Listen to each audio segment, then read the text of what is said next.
আল্লাহর বান্দা সবাইরে রেজাল্টটা দেখায় আর বলে দেখো দেখো আমার মার্ক কত ভালো এসেছে, আমি কত সুন্দর রেজাল্ট পেয়েছি, কত ভালো নাম্বার পেয়েছি। আর যার ভালো রেজাল্ট হয় নাই, ফেল, সে চুপে চাপে থাকে, কাউরে নাম্বারের কথা বলে না। আবার কোনো বন্ধু বললেও সে তার সাথে হাসে না, ঠাট্টা গুজব করে না, সে দূরে দূরে লুকায় লুকায় থাকে। ওই জাহান্নামীদেরকে যখন আল্লাহ বাম হাতে আমলনামা ধরায় দিবেন, জাহান্নামীরা আফসোস করে করে নিজের হাত কামড়ায় ফেলবে, আঙ্গুলগুলা খেয়ে ফেলবে, নয়টা আফসোস করবে। এক নাম্বার আফসোস করে বলবে, যদি আজকে মাটি হয়ে যেতাম আমার তো জাহান্নামে যাওয়া লাগতো না, যদি আজকে আমার আমলনামা দেওয়াই না হতো কতই না ভালো হতো। এজন্য ওরা আফসোস করবে, কারণ জাহান্নামের আযাব বড় কঠিন। ওই জাহান্নামের আযাব সহ্য করার মতো দুনিয়ার কারো ক্ষমতা নাই। কেমন জাহান্নাম, কেমন জাহান্নাম! ওই জাহান্নামের একটু আগুন যদি দুনিয়ার সবচেয়ে উঁচু পর্বত বলেন হিমালয় এভারেস্টের উপরে রেখে দেওয়া হয়, ওই আগুনের উত্তাপে সেটা পুড়ে পুড়ে, পাহাড় পুড়ে পুড়ে জাহান্নামের আগুন 7 জমিনের নিচে ওই জাহান্নামের মধ্যে গিয়ে পড়বে। নাউজুবিল্লাহ। আল্লাহ আমারে আর আপনার ওই জাহান্নাম থেকে হেফাজত করেন, পড়েন আমিন। এই জন্য দুনিয়ার পিছনে পাগল হয়ে চলবে না, পরকালের জন্য কিছু করা লাগবে কি লাগবে না। আজকের আলোচনার আরেকটা টপিক ছিল, আমি ওই টপিকের মধ্যে চলে যাচ্ছি। পৃথিবীতে 2 জন মানুষ, টপিকটা আলাদা করতে পারেন ইউটিউবার ভাইয়েরা। পৃথিবীতে 2 জন মানুষকে আল্লাহ সালাম দিয়েছেন, কোন সে 2 জন, তাদের পরিচয় জানার দরকার আছে কি নাই? এবং কেন আল্লাহ তাদেরকে সালাম জানিয়েছেন, তাদের এমন কি নেক আমল ছিল, এমন কি কাজ তারা করেছিল যে কাজের কারণে আমার আল্লাহ তাআলা তাদেরকে সালাম দিয়েছে। আল্লাহ তাআলা দুনিয়ায় যাদেরকে সালাম দিয়েছেন, ওই 2 জনের একজন হচ্ছেন পুরুষ, আরেকজন হচ্ছেন মহিলা।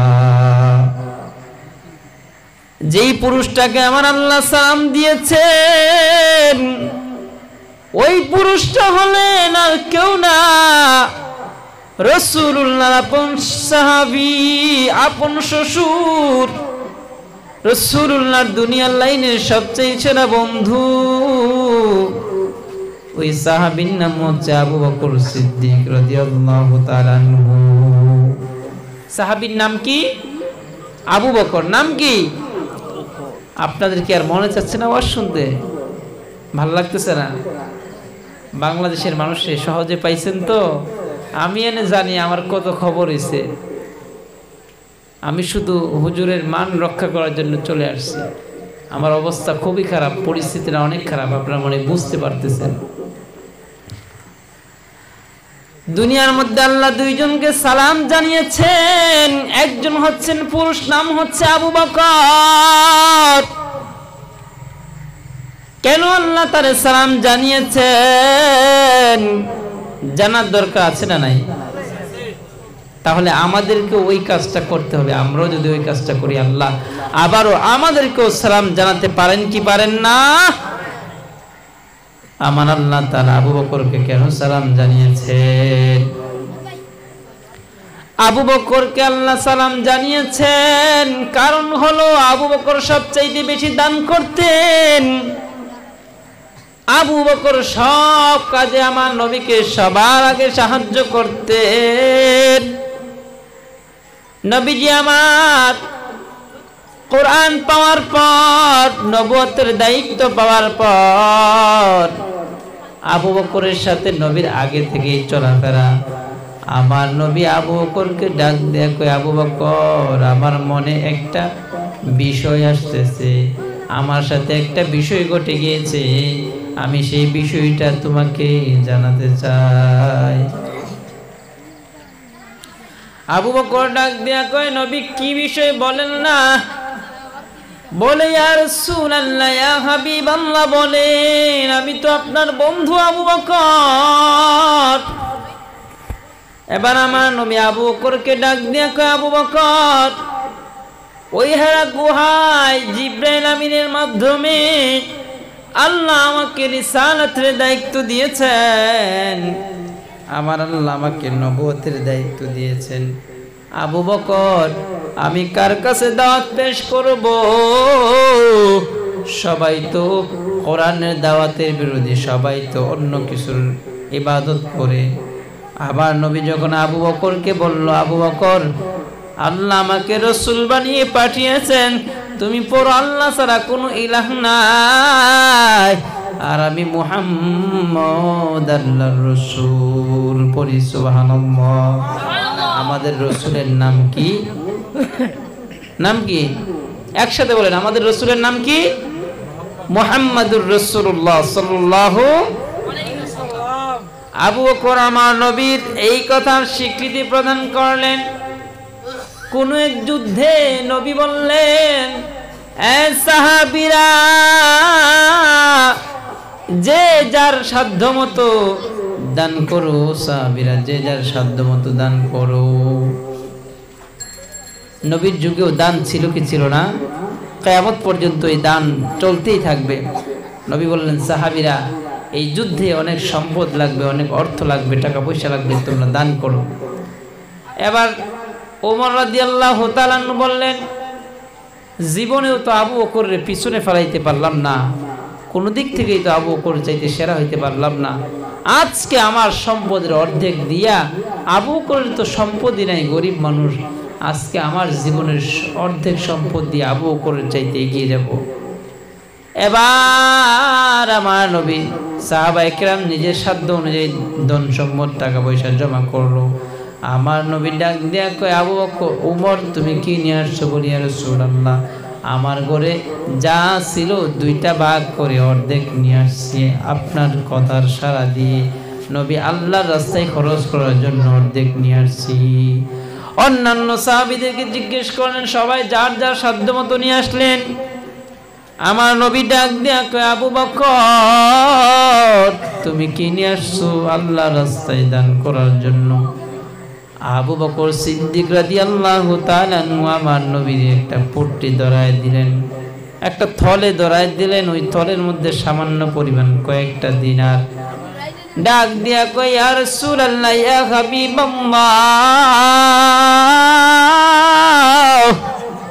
ও নবী আমার, আমি আবু বকর তো ওমরের মতো তেমন বড় লোক না, আমি আবু বকর তো উসমানের মতো এত বড় লোক না। নবী আমার ঘরের মধ্যে যা ছিল সব আমি আল্লাহর রাস্তায় ও রাসূল আপনার ডাকে সাড়া দিয়ে দান করে দিলাম। সুবহানাল্লাহ। আপনারা কথা বলেন না, বাচ্চারা কথা বলিও না, আমি শেষ করে দেব ইনশাআল্লাহ 30-40 মিনিটের মধ্যে। তাহলে আবু বকর বলেন নবী আমার ঘরে তো তেমন ভালো কিছু নাই, নবী আমি তো গরিব, ওই রকম ওদের মতো আবু বকরের মতো ওমরের মতো উসমানের মতো আমি তো তেমন বড় লোক না। ইয়া রাসূলুল্লাহ ইয়া হাবিবাল্লাহ নবী গো আমার তেমন সম্পদ নাই, তবে নবী আমার ঘরে যা ছিল সব নিয়ে আসছি, আমার পরনের জামাটা পর্যন্ত আমি দান করে দিছি।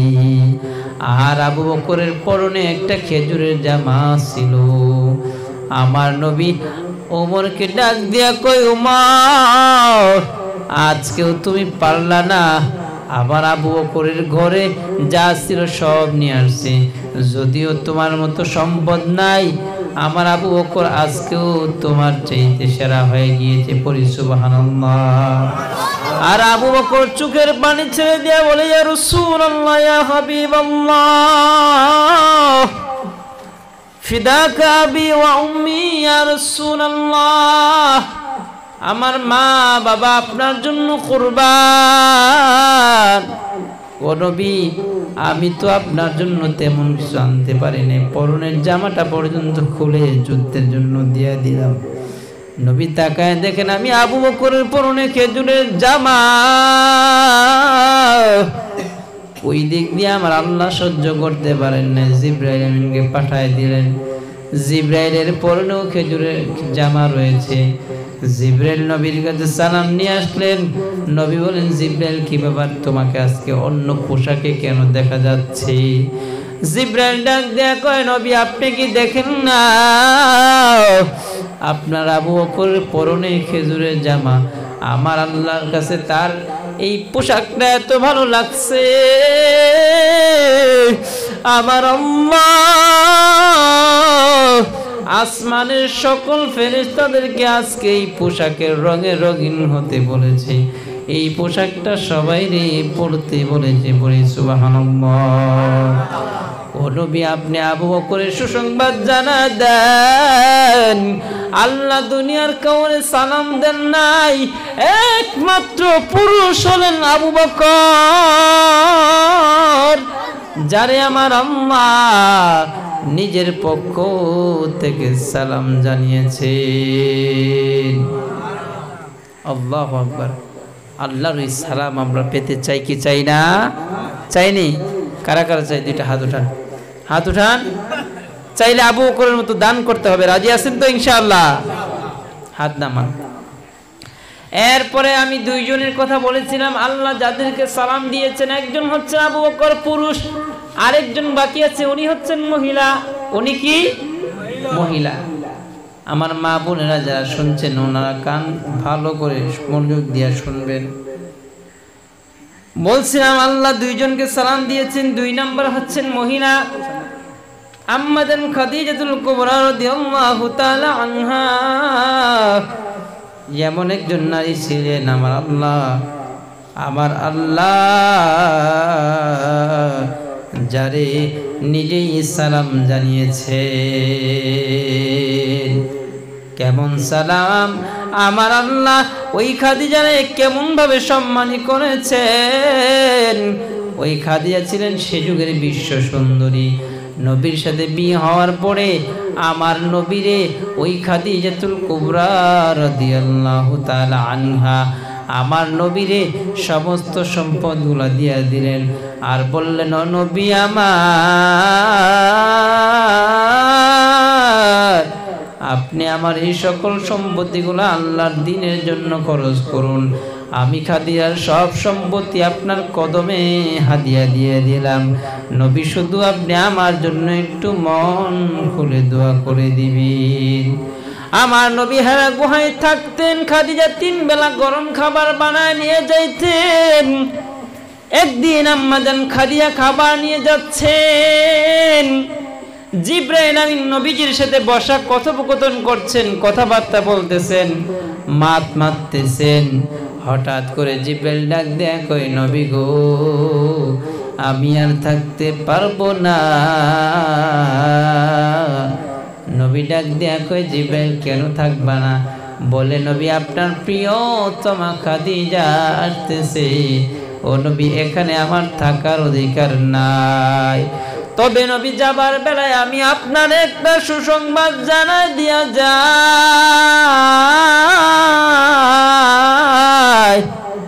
আমার আল্লাহ আপনার খাদিজারে এত ভালোবাসেন, এত পছন্দ করেন।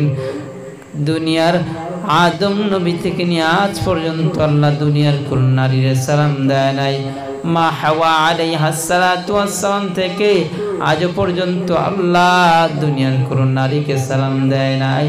ও নবী, আপনার খেদমত করার কারণে নিজের সকল সম্পদগুলোকে জান্নাতের দিকে, নিজের সকল সম্পদগুলোকে ও পয়গম্বর কোরআনের খেদমতে ব্যয় করার কারণে আমার আল্লাহ খাদিজারে তার কুদরতের পক্ষ থেকে সালাম জানিয়েছেন। সুবহানাল্লাহ।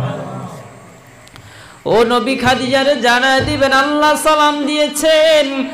আর আমি জিবরাইল ও খাদিজারে একটা সালাম দিয়ে গেলাম। একথা বলে জিবরাইল আমিন বিদায় হয়ে গেলেন। খাদিজাতুল কুবরা রাদিয়াল্লাহু তাআলা আনহা খাবার নিয়ে হাজির। নবী খাদিজারে দেখে আর মুস্কি মুস্কি হাসে। এই ভাইরা, যাদের ভাবি আছে, যাদের বউ আছে, মনোযোগ দিয়ে শুনেন। ভাবিদেরকে শুধু দমক দিয়েন না, শুধু মারধরি করিয়েন না, ভাবিদেরকে আদর করিয়েন। কারণ মহিলাদেরকে আল্লাহ আদর করতে বলছেন, মারতে বলেন না। খাদিজার দিকে তাকায় নবী মুস্কি হাসি দেন। খাদিজা খাবার উপস্থাপন করলেন, নবীর সামনে খাবার দিলেন। নবী নিজের হাতে খাবারটা খাইতে চাইলেন। খাদিজা বললেন, না নবী না, আমি খাদিজা যতদিন থাকবো আপনি নিজের হাতে খাওয়া লাগবে না। আমি খাদিজা নিজের হাতে আপনি নবীকে, আপনি আমার স্বামীকে তুলে খাইয়ে দিব। সুবহানাল্লাহ। আমার বাবি সাহেবরা যদি কোনোদিন এই একটা আমল করতে পারে, আমার নবীর সিরাত থেকে আম্মাজান খাদিজার মতো, জীবনে কোনোদিন আমার ভাই সাহেবদেরকে যদি ভাত মেখে এক লোকমা খাওয়াই দিতে পারে, আল্লাহকে সাক্ষী রেখে আমি বলছি, ওই ঘরের মধ্যে কোনোদিন অশান্তি আসবে না, স্বামী স্ত্রীর মধ্যে কোনোদিন অমিল হবে না, হবে না, ঠিক কিনা? আবার আমার ভাই যারা বিয়ে করেছেন, মাঝে মধ্যে ভাবিদেরকে দমক দেন, তরকারির মধ্যে লবণ না হইলে এটা সেটা বলেন। আপনারাও যদি আমার ভাবি সাহেবদের জন্য মাঝে মধ্যে হাইলাকান্দি গেলে, শিলচরে গেলে, আসার সময় যদি দামি রেস্টুরেন্ট থেকে এক প্যাকেট বিরিয়ানি নিয়ে আসেন, আনার পরে যদি আপনার প্রিয়তমারে ডাক দিয়া, ভাবি সাহেবারে ডাক দিয়া যদি নিজের হাত দিয়ে তুলে খাইয়ে দেন, আল্লাহর কসম করে বলি, ওয়াল্লাহি বিল্লাহি তাল্লাহি, ওই ঘরের মধ্যে জীবনে কোনোদিন অশান্তি হবে না, হবে না। বরং আপনাদেরকে দেখে দেখে আশেপাশের ফ্যামিলির মানুষেরা আফসোস করবে আর বলবে, হাই, আমরা যদি ওই ঘরের মতো, ওই ঘরের ভাইয়ের মতো, ভাবির মতো হতে পারতাম, তাহলে আমাদের জীবন ধন্য হতো। এই জন্য এই আমলটা করা যাবে তো ইনশাআল্লাহ। যারা বিয়ে করছেন একটা হাত উঠান তো দেখি, হাত উঠান। আমি বাংলাদেশি বক্তা বলে যে আমার সাথে ওয়াদা করেন, একটা আমল মরণের আগে একবার হলেও আমল করে দেখায় দিবেন, পারবেন তো ইনশাআল্লাহ? কোনো একদিন শিলচরে গেলে অথবা বদরপুরে গেলে সবচেয়ে দামি হোটেলে গিয়া আসার সময় ভালো মানের বিরিয়ানি এক প্যাকেট নিয়ে আসবেন, আইনা আমার ভাবি সাহেবরে বসাইয়া নিজের হাতে খাইয়ে দিবেন। দেখবেন আজীবন আপনার এমন প্রশংসা করবে, আজীবন আপনার গুণকীর্তন করতে বাধ্য হবে। কিন্তু আজকে আফসোস,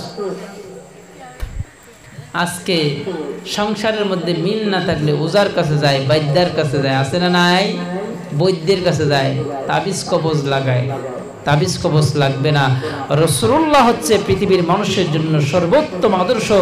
রাসূলের আদর্শ যে বান্দা ফলো করবে, যে উম্মত ফলো করবে, তার জীবনে শান্তি আসার জন্য ভিন্ন কোনো মেডিসিনের প্রয়োজন নাই, ঠিক কিনা বলেন?